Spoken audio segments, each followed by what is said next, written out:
I'm Richard Tollefson of the Phoenix Philanthropy Group, and I am really pleased to welcome today Kim Joyce with Kim Joyce and Associates. I've known Kim for quite some time, and she's a really terrific grant and fundraising professional. And we refer Kim and her business to many of our clients when they need a really great team to help them with grant writing and research management and assessments, and also coaching. So I want to let Kim introduce herself personally and her company. We'll come back to me, and then we'll jump into the topic in just a second. So Kim. Thank you, Richard, and thank you for inviting me to join you today. I'm so happy to be here, and grants is one of my favorite topics, so I'm always happy to share what I can with others. And I run Kim Joyce and Associates, which is a grant writing firm in Scottsdale, Arizona. And we work with clients both here locally and nationwide. So similar to Kim's business, Phoenix Philanthropy is based in Phoenix and San Diego. We work nationally as well as internationally. Again, partner with Kim and her team on a lot of the work that our clients do with grant writing and grant management overall. And the Phoenix Philanthropy Group consults on nonprofit management, fundraising, and campaign management. And we serve a number of clients, again, nationally and internationally. Amy, who let you in the room, will be monitoring the chat and the Q&A. So feel free to submit any questions that you have at any time. If they're pressing, Amy will interrupt Kim and I to ask some questions on your behalf. We're allowing plenty of time at the end as well for additional questions. And then we will be sending you this PowerPoint afterwards. Particularly, Kim has some really great resources that she's put in the PowerPoint. So we'll be sharing that with you after.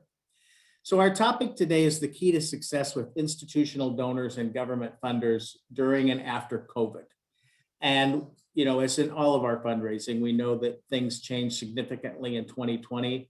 And as we are into 2021 and look beyond, what of that will continue, what will change, and how do we ensure that we are prepared for the greatest fundraising success? So life before 2020 was a little, looking back, certainly more predictable in terms of fundraising. And we had seen a number of issues and trends over the few years before 2020 that were consistent in their direction that they were taking.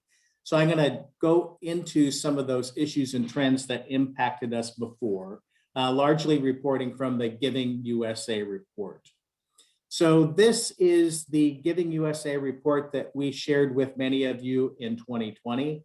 It documents what contributions were in 2019. And you see from this chart that as we are looking at institutional funding as our focus for today, that foundation totals in that year were $75 million, or 17% of philanthropy overall. Corporate giving was 21 million, or 5%. And as we all know, that individual giving is the lead component of overall philanthropy. And when you add together outright individual giving, family foundations, and bequests, that comes up to 86% of the total. So trends that we were seeing in 2017, 18, 19 show a couple of years of growth. So Cheryl, if you could, there you go. In foundations, you see that 2 years of growth overall saw a 7% increase in foundation giving. Corporate giving went up 9.5%. And look at the chart at the bottom, the blue line at the bottom, and that you can see 2019 over 2018, there was a 13.4% increase in corporate giving. So the growth rate of institutional giving surpassed the growth rate of individual giving. But the overall dollar amount still, in terms of philanthropy, comes from individuals. In terms of foundations, foundations went up 2.5% in 2019 over 2018 for a total of $75.69 billion, 17% of overall giving. Is comprised of three different types of foundations: independent foundations, operating foundations, and community. Independents went up a little over 2%, operating foundations a little over 1%. The biggest growth in foundation giving overall was 5.6%, which was community foundations. And those are outright gifts to community foundations, legacy gift to community foundations, a significant increase in community foundation managed donor advised funds, and individual and family foundations. In fact, throughout all of these foundation numbers, family foundations are 46% of this overall $75 million total. So that's about $35 billion that comes from family foundations. In terms of corporate giving was up 13.4%. It's at $21 billion. It's 5% of giving overall. Corporate giving takes into consideration cash and in-kind giving that is philanthropic in nature. So it's grants, it is gifts, it is not corporate sponsorship, it's not cause-related marketing. So it is philanthropic in nature. Corporate foundation grant making outside of gifts and grants from the corporation specifically, but through their corporate foundation, went up 10%. So that's a real significant growth over the previous years. The growth in corporate giving largely had to do with the growth in the gross domestic product, and also a stabilization of corporate pre-tax profits and a strong market overall. So those are all strong indicators of the pace and the direction of corporate giving. So where's all that money going? In 2019, religion remained the largest sector receiving philanthropic support. That is 29% or $128 million overall, followed by education, human services, gifts to grant-making foundations, and health. A couple of key points of note in this chart. And those of you who have participated in our Giving USA presentations before hear this from me every year. A couple of things. Number one, don't consider your organization only one piece of the pie.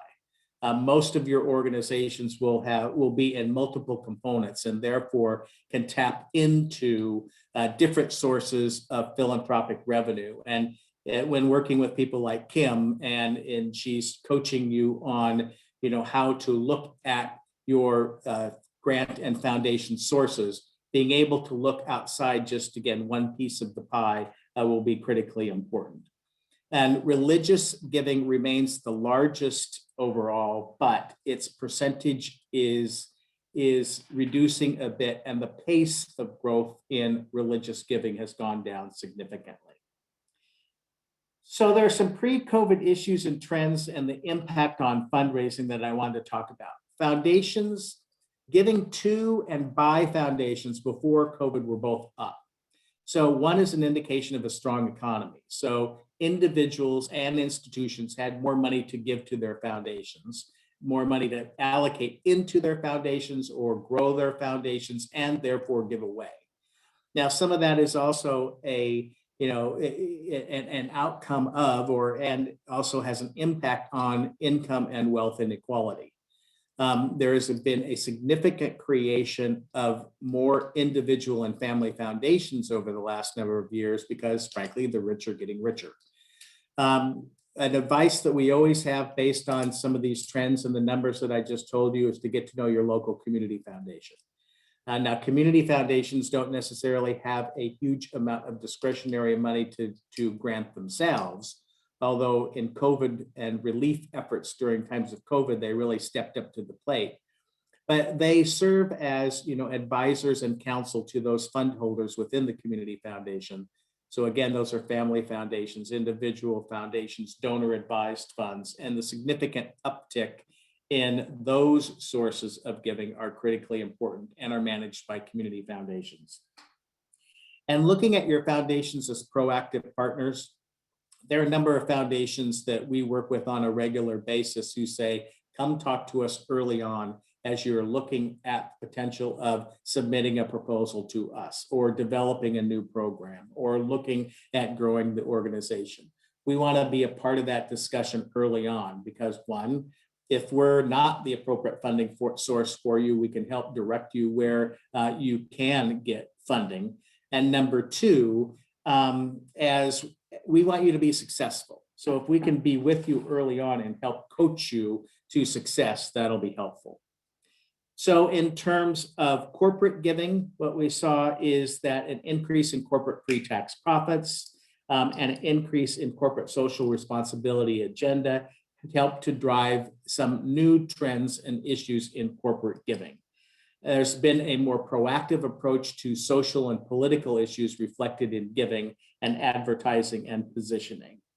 So the corporate responsibility agendas are really, I think, are something for us to look at as a way for alignment between a company and our nonprofit organizations. That is for philanthropic support, that's for sponsorships, cause-related marketing, gifts in kind, and employee giving.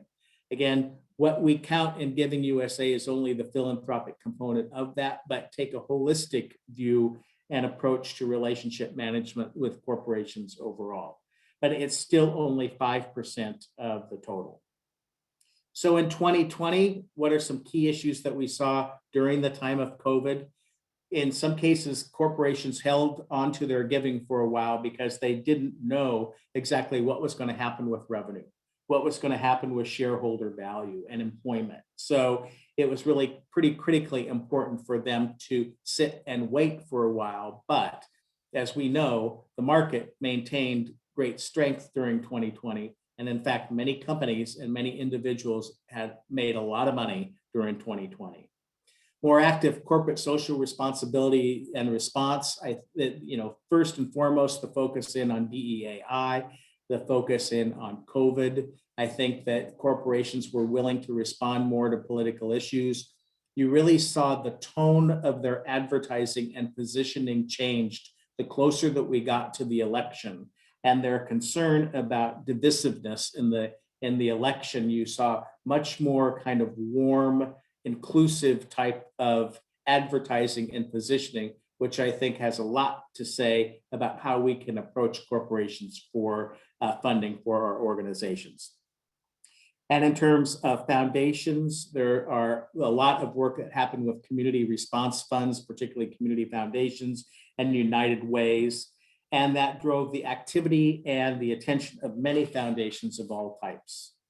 And then finally, in 2020, and I think it's probably toward the end of the second quarter, maybe close to the end of the first quarter, start of the second quarter, a number of foundations came together under the Council on Foundations and put together the Foundation Pledge. And we advised a lot of our clients about the importance of this pledge and what we believed and hope is a new approach to the way foundations are going to be working with their beneficiary organizations, obviously through COVID and beyond. I think Kim's going to tell you what really happened. I'll tell you what they plan to have happen. But here's some highlights of the pledge. First, to loosen and remove current restrictions. That means more unrestricted money, accelerated payments, and fewer stipulations on deliverables. Make new grants as unrestricted as possible. Support organizations that created and are led by the communities they are most affected by. That's something that we're going to see a lot, I think, going forward, in that we've always talked about donor-centric fundraising. We need to start talking about community-centered and donor-centered fundraising. And this issue of supporting organizations created and led by communities most affected is really an important part of that. Reduce what we ask of our nonprofit partners, actively participate and give to community-based emergency response funds, communicate proactively about decision-making and response, commit to listening to our beneficiary partners and the communities that they serve, be more active in public policy changes, which we know many funders and many nonprofits have avoided a real active role in public policy, but that is changing. and then learn from what has happened in 2020 so we can adjust our practices going forward. So that's a little bit of a primer from me. I'm going to turn it over to Kim, who's going to talk about not only the Council on Foundations pledges, but other issues and trends in corporate and foundation giving. Thanks, Richard.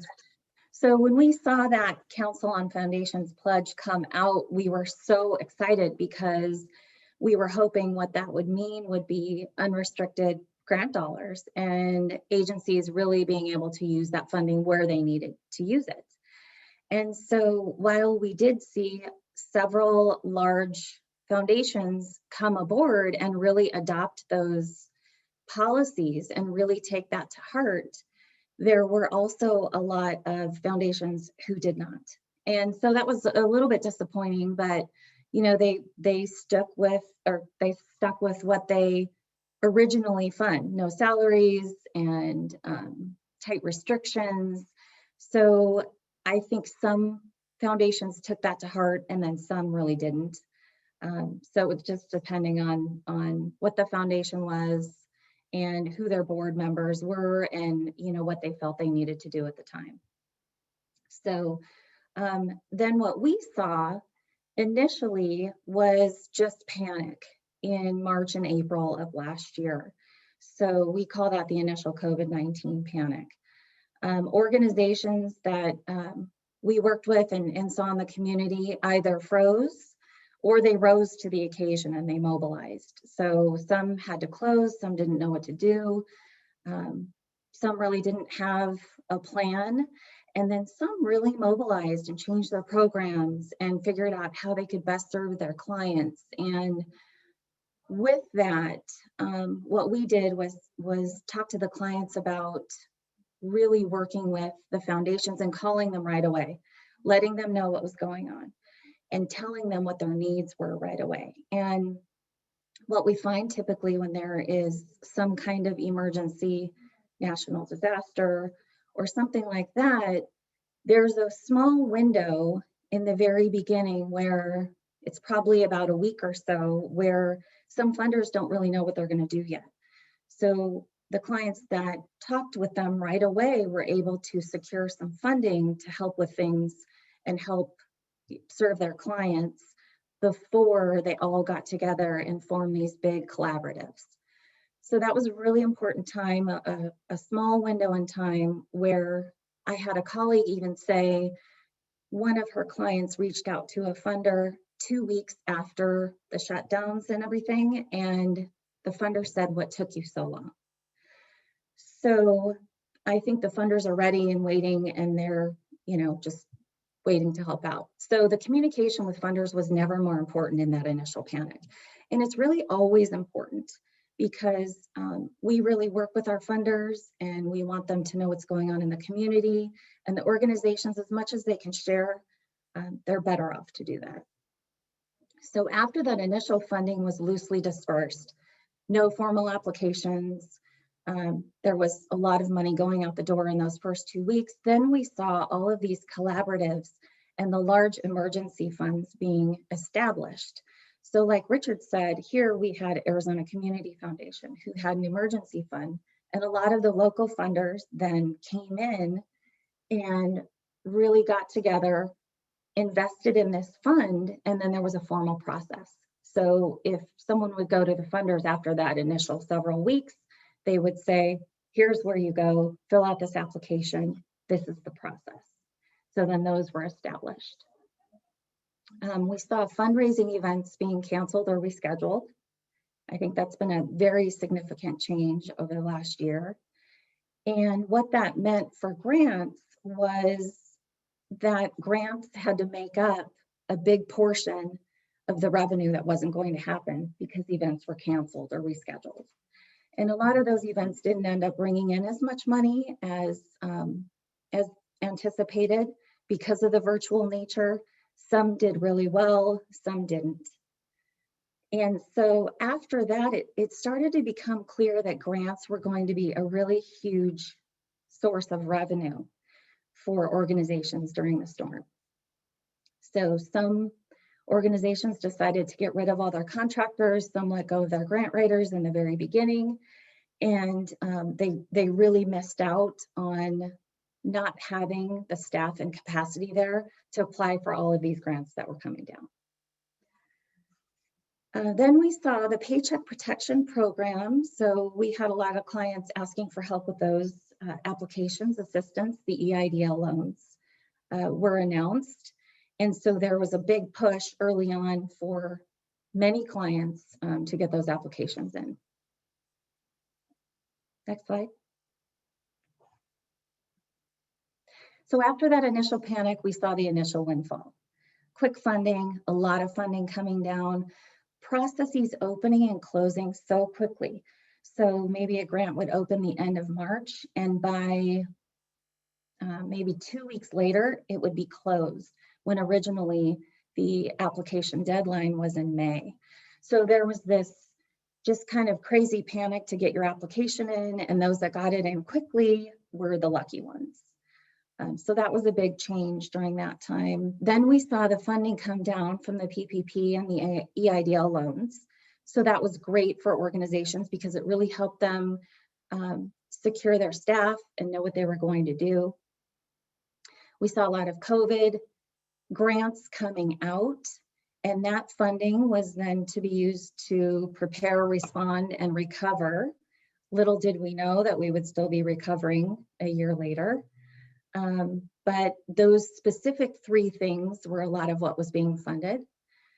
Then we saw some CDBG CV or COVID grants coming down. Now they're called CRISA in 2021, but a lot of money coming through the cities.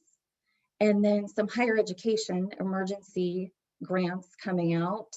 So we had several rounds of those, which provided millions of dollars for colleges and universities, which was great. And what happened then with so much grant money coming in, we actually saw organizations end the 1920 fiscal year with a surplus, which we never thought would happen. And it ranged anywhere from 100,000 to millions. So it was a big surprise, and it really showed the value of what grants could do for organizations during this time. Then there was an overload for the cities and municipalities. So with so much money coming in, they weren't used to this. They didn't have the capacity to manage the funds and give out the funds. They had to create new grant applications. So this was just a really big overload for the government entities, and it still is now because there's more money coming in due to the new stimulus.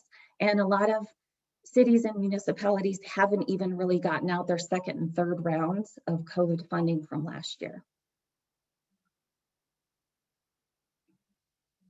So changes in process. There was a lot of change in process. Typically in the past, we saw a lot of, the same thing every year.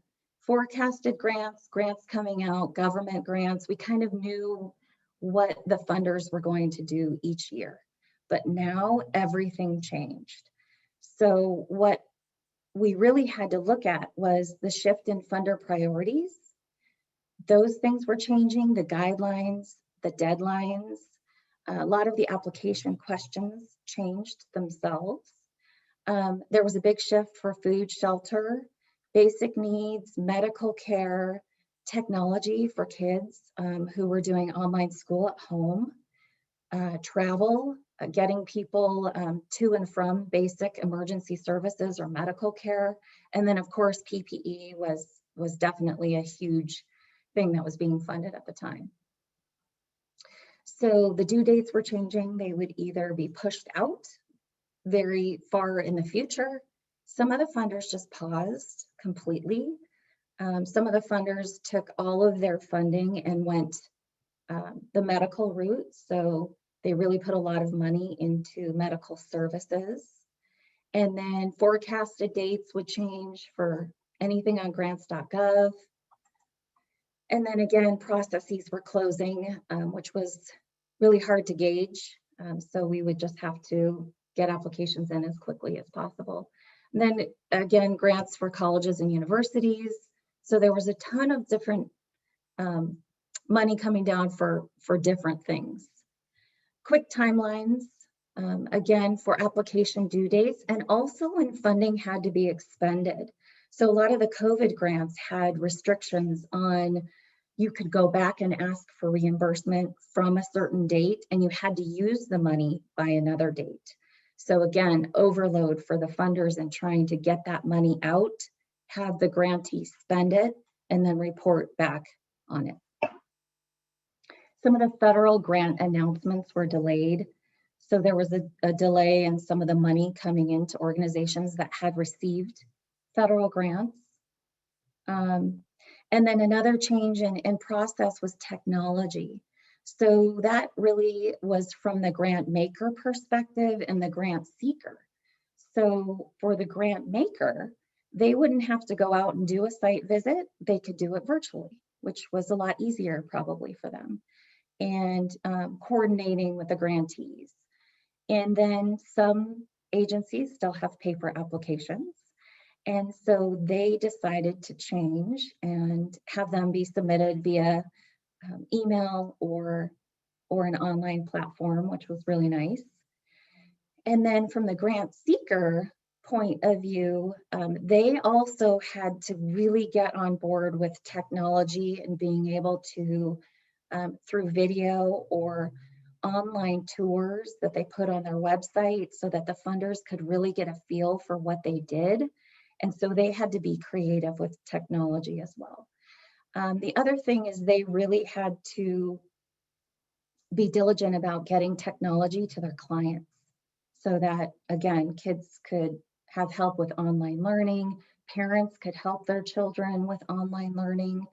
And so there was a huge need for technology from the agency's perspective in getting it to their clients. And then the other change in process, again, this goes a lot with the government grants, was the reimbursement restrictions. And so again, from having to use the money within a certain time period, what you could use it for. Some of the CDBG grants obviously are for low income populations. So having to prove income or lack thereof was difficult for some clients to be able to do that. So there were a lot of restrictions with certain money. So agencies had to take a look at that and say, can we accept this money? Can we report out on it? There are so many restrictions. Is this going to be good for our agency? So those are a lot of the changes in process. And then we had shifting trends of the grant maker. So I think the grant makers had a lot of time to really go back and think about, what is it that we're doing? What are we funding? How can we help these agencies? And the majority had that general care and concern for the community, and they really wanted to come in and help. So I think it forced them to look at their process and what they were funding and really make some changes that needed to be made for a long time. So we saw a shift in focus to DEI or DEAI, diversity, equity, and inclusion. This is still continuing and evolving today. So for project funding, being more inclusive on specific projects that they want to fund or areas that they want to fund in the communities. And now we're seeing these questions come up on applications. So we were working on a couple yesterday. We had to upload the DEI policy. We had to pop in their DEI statement. So those are some of the questions that are being asked on applications now, and they will continue to be asked. They also ask about inclusivity of programs. What is your board makeup? And how are you going to diversify your board? What is your staff makeup, leadership? How are you going to diversify? And with these, they're asking questions like demographics, race, ethnicity, income level, all different kinds of things, gender. So that's a shift with the agency's perspective. And if they don't collect this information, it's time to do it. And to really have the organizations take a look at who are those individuals on their board, and do their boards mirror the population that they serve. So that's a big shift. And then funding to shift nonprofits as a whole. So funders are starting to look at the nonprofit as a whole instead of one specific program. So they're really wanting to know, how can we support you monetarily with volunteers? How can we connect you with other organizations in the community doing the same thing so that you can work together? So they really started taking a look at the whole agency and how they can help. Some had easier application forms, which were great, shorter. Some of the word counts were too small, but easier application forms, simple reporting requirements. We did see some large foundations come in and say that grant that we just gave you for $300,000 is unrestricted now, and don't worry about a report. So that was a huge relief for some agencies. And then taking a look at the financial health of the nonprofit as a whole and in the future. So we talked to a funder yesterday, and what they want to do is fund a sustainability plan for the agency. So we were totally shocked because we had asked for one specific thing in the grant application, and they said, yes, we want to fund this, but we also want to fund your fundraising. We want to help you build that up. We want to help you build your individual donors up. And so that was a real shock. But what they want to do is secure these nonprofits so that they can work into the future and help the community. Again, and then with the COVID grants, CDBG in particular, which is one of our favorites, but there are a lot of restrictions. We have seen some applications that are a lot more extensive. There are a lot more questions. And so that is, I think, a little bit of a disconnect on some of the funders, because hopefully they'll be making things more streamlined for the agencies. But there are applications that have gotten quite a bit longer. They're asking a lot of financial questions.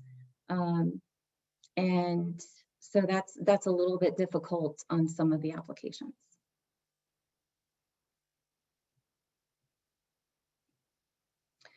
So in 2021 and beyond, so things that we are doing and thinking about are always staying close to our foundation and corporate funders and building that relationship and talking with them and Zooming with them, and really building on what's happened in the last year in our communication with them, and just trying to figure out what they're going to be doing moving forward, because the funders have a lot to think about too. And then the American Recovery Plan Act of 2021, the new stimulus, it's also called the American Rescue Plan. This is going to infuse billions into the states. We've already seen some of this coming down through grants.gov. We saw some organizations like museums and libraries and things eligible for some NEH grants coming down just a couple days ago. So all of this money is starting to trickle in. It will start to come through the states as well. And we're not really sure exactly what that process will look like, but it's coming, so be ready for it. And then there's a great summary of the new stimulus, that American Rescue Plan, on independentsector.org. So there's a link in this PowerPoint to that. So that's a great thing for you to check out. Again, the stock market performance may influence foundation giving in 2021 and beyond, which I think it always has and will continue. So we need to keep an eye on that and what that looks like. And then we know that foundations are required to give away only 5% each year. So there's plenty of money to still go around. And like Richard said, the rich keep getting richer. So we know that the foundations will continue to give. And then another thing that I think people will want to do if they are receiving government funding, either local, federal, The requirements are changing all the time. And every week there's something new coming out. So we really need to educate ourselves and be up on the trends and the use and reporting requirements, especially of government funding. So there are a lot of blogs and articles and things out right now. There's also training. One trainer that we know is Lucy Morgan. She's amazing, and she's at myfedtrainer.com. So if you do receive a lot of government funding and have a grants management team and need a lot of post-award information, Lucy does some great trainings, and she's really up on everything. So that's a good resource for everyone. And then for us, always what we've learned over the last year, and we know this as grant professionals because we are up against the clock every day, just being flexible and knowing that things will always change is something that we need to remember, work hard, and using multiple sources to look for opportunities every day. There are so many opportunities out there and a lot of money, and just looking in different places every day is something to practice. And then I just wanted to wrap up with some grant resources. We're always available to talk to and email, but some things that I think are important to have are some subscription-based products for grant research, because a lot of the foundations have changed their guidelines, deadlines, and their funding categories. So obviously Foundation Directory Online is kind of a staple for most people. Instrumental is another one, and they've got some really good features there with calendaring and things like that. Grant Station, of course. There are local databases, which can be very cost effective. Here we have Arizona Guide to Grants. So that's a really great one for us. Free and paid professional development. There are so many trainings out there right now, and most of them are free. So I would encourage everyone to really take advantage of a lot of those resources that are currently out. And a lot of them would typically charge, and they're not charging right now. So that's a really great thing to take advantage of. And then online forums are invaluable right now. So if you're a member of the Grant Professionals Association, AFP, NGMA, which is the National Grants Management Association, they have these online forums where you can ask questions and give information. So we'll see a lot of people working on applications and putting questions out there like, hey, I'm working on this NEA application. Does anyone know how to access the system? Or so there's a lot of feedback and a lot of conversation dialogue with those online forums. So those are fabulous right now. And then always colleagues, everyone seems to be very generous and open and willing to help, and contact like organizations. If you're a college or university, call someone else and see what they're doing right now. And then Richard recommended local community foundations, which are always a huge resource with training and just trying to connect you with other funders. And then last but not least, the funders themselves, getting to know them and building those relationships is really key. All right, we're both ready for questions if you have any. And Amy is taking them via chat. I did have a couple of questions for you though, Kim, that I'm gonna take the prerogative of starting with my questions. Yeah, sure. You talked a bit about the fact that organizations had unanticipated surpluses because of the funding that was available. Are there any expectations from government or institutional funders about how those surpluses will be used, either for operations, program enhancements, cash reserve, endowment? What are you seeing in that area? I think that a lot of times if they're from a specific grant, they could be restricted to something specific. But for the most part, it's for ongoing services. So not a huge expectation other than what was put in the grant application. So, we've seen it with a lot of food banks and basic needs organizations and some universities, things like that, where people will continue to give and the community knows that the need will continue to rise. So that funding, maybe they had a surplus at the end, but they're still continuing to use it and they will need more. Okay. Also, what you were talked about is that more focus in on financial health. So kind of related to the surpluses and then moving that forward, and potential fundraising to help build the capacity, of organizations to enhance their fundraising and revenue generation going forward. Who are some of the biggest funders in that area, and what are some issues and trends you're seeing there? I think that actually some of them we've seen with animal welfare organizations, which is totally surprising, but amazing to see. And then other local foundations and corporate giving. I think they're really looking at the importance of sustaining services into the future. And so they really see that as, and a lot of them say, we don't want to fund your programs year after year. We want to help you be able to do it in the future. So it's kind of across the board. But yeah, it's really been something positive and something we've enjoyed seeing. That's great. Amy, do you have some questions? Yes, I do have a question for you.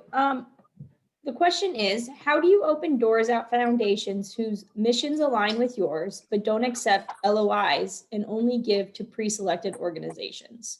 Any suggestions? Well, we never take those off our list, ever. Because where there's a will, there's a way. And, we encourage board members to look at who are sitting on the board of specific foundations. Maybe they know someone, maybe they can connect with someone. We do a lot of research online through LinkedIn, seeing who's connected to one another. But I think trying to find that initial connection is key.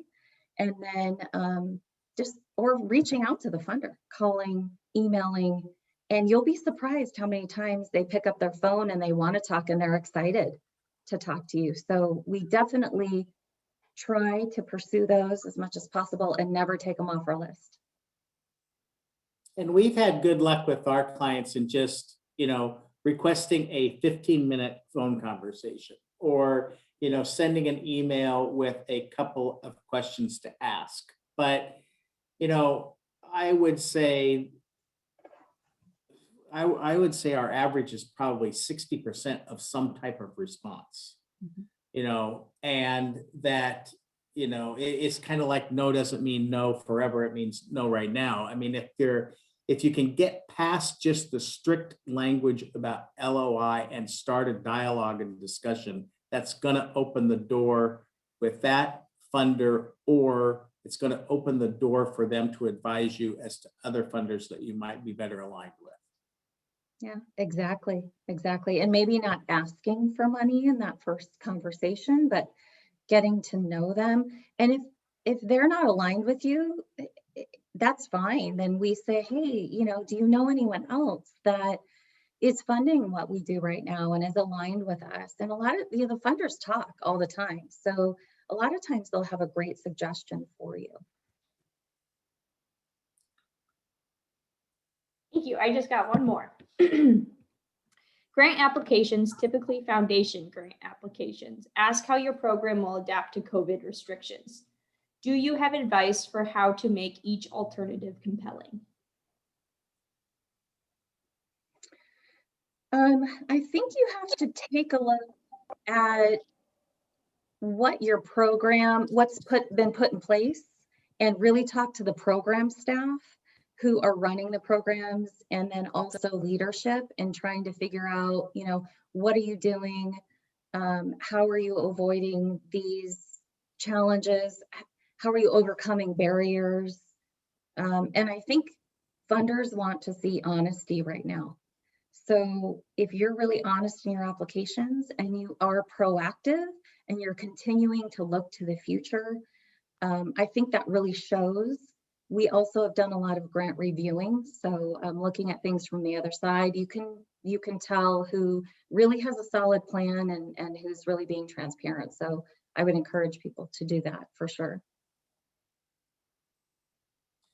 Perfect. We have one more question for either presenter. With the slow return to normalcy beginning to happen and events starting to be planned again, do you have a general guideline for what % of an organization's annual budget should be focused on grants? Well, We like we like to say never more than 15 to 20%, because that's the safe, where grants are never a guarantee. Just because you got one last year doesn't mean you're going to get one next year. So I think I always tell our clients to budget conservatively with grants. I wouldn't go over that percentage.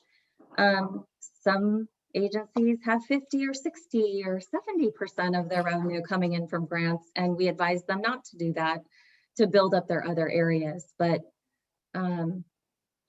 we're not telling people to add more into their budgets for grants, because one, grants are never a guarantee, and two, we don't know what's going to come out. We think there are going to be a lot more CDBG grants and grants coming down because of COVID, but we would never tell anyone to actually budget those in for the next year.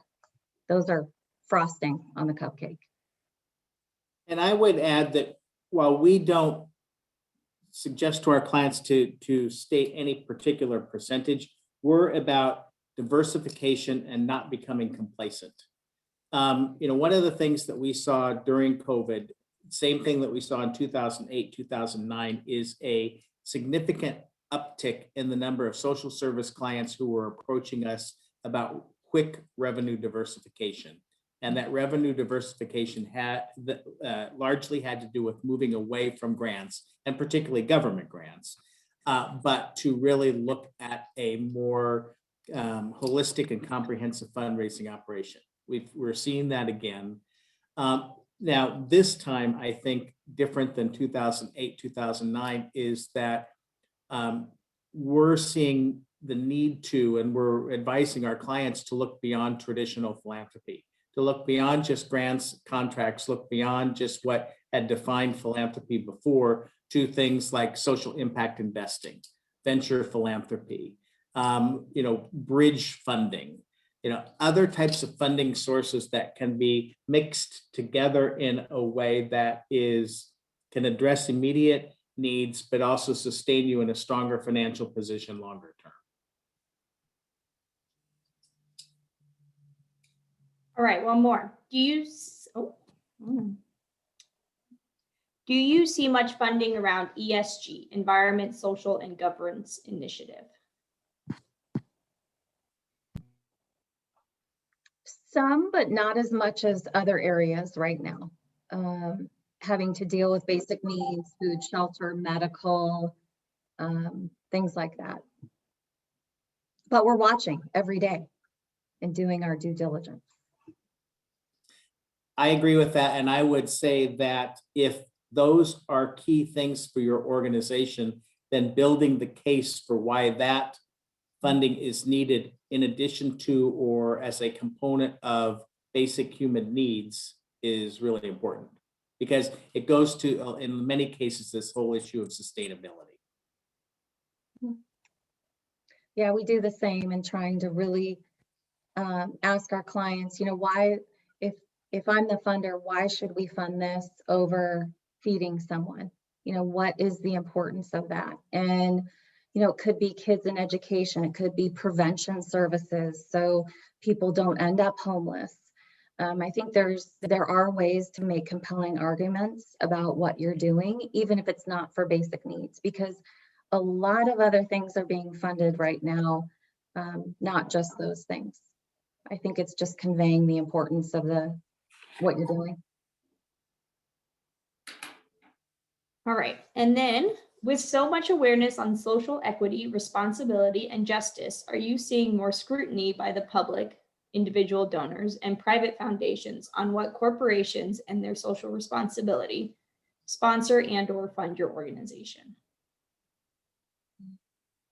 Want to start, Kim? Can you read that one more time? Yes, of course. With Thank so you. much awareness on social equity, responsibility, and justice, are you seeing more scrutiny by the public and private foundations on what corporations sponsor and/or fund your organization? Oh, I think it depends on the organization and what their mission is, what their beliefs are. It's very organization specific right now. So I haven't seen a ton of it. I don't know if you have, Richard. I am seeing it, and it's not just institutional funders asking that, it's individual funders as well. As the question, talked about both individual and institutional. I am seeing funders put organizations under additional scrutiny about really walking the walk. And that if you say that you have a DEAI agenda, that it needs to be infused throughout the organization. And one question I was going to ask Kim is, are you seeing any of the DEAI initiatives move on beyond the question of racial, ethnic, cultural, gender diversity, in terms of ability, in terms of economic status, and in terms of gender identity? There are, a lot of other things that occasionally come into that DEAI question, but we know that a primary focus right now has to do with racial, ethnic, and cultural diversity. But Yes. I have to tell you that in terms of our clients, their funders are really asking these questions more and more and more all the time. And we had one client, a university, who was not prepared to answer the questions, and it compromised their ability to get funding. And they just thought, well, frankly, we're good on all these issues. Why do we have to worry about it? Well, frankly, they were good on the issues, but they had to have the response. So I think preparing your response is critical. And Kim, I maybe cut you off when you were talking about. Yeah, that's fine. I was talking with a client yesterday about preparing their response. They were totally unprepared. And it's very important that they really look at all of these things right now. So some of the applications themselves just ask that one question, do you have a DEI policy? Other funders are getting into the specifics and how many people are on your board and how many, what their gender is, ethnicity. We've seen questions around income. We've seen questions, how many identify as LGBTQ. So there are some funders who are asking those specific questions, and then there are some funders who are just general. And then other funders are asking the general questions, and then they're going a step further by asking, what are you doing about it? Like, what are you actually doing? What are the steps that you're taking? So it's kind of all over the board right now. I think funders are just kind of moving into what they want to do and what they want to ask. And so again, organizations, if you haven't prepared that information, now's the time to do it. Start collecting it. And it's something you'll have to provide for sure. All right, we have time for one more question. And it is, due to the pandemic, many new organizations have been formed to help the community. How competitive are these new organizations when applying for grants as compared to established organizations, assuming an equally strong application? Well, if an organization is brand new and they have only had their 501c3 for a few months, that's definitely going to preclude them from even applying for some grants. So there are some restrictions for those newer organizations. It's always tough for the little guys because they need a lot of funding, but the larger, more well-established organizations seem to get some of that larger funding.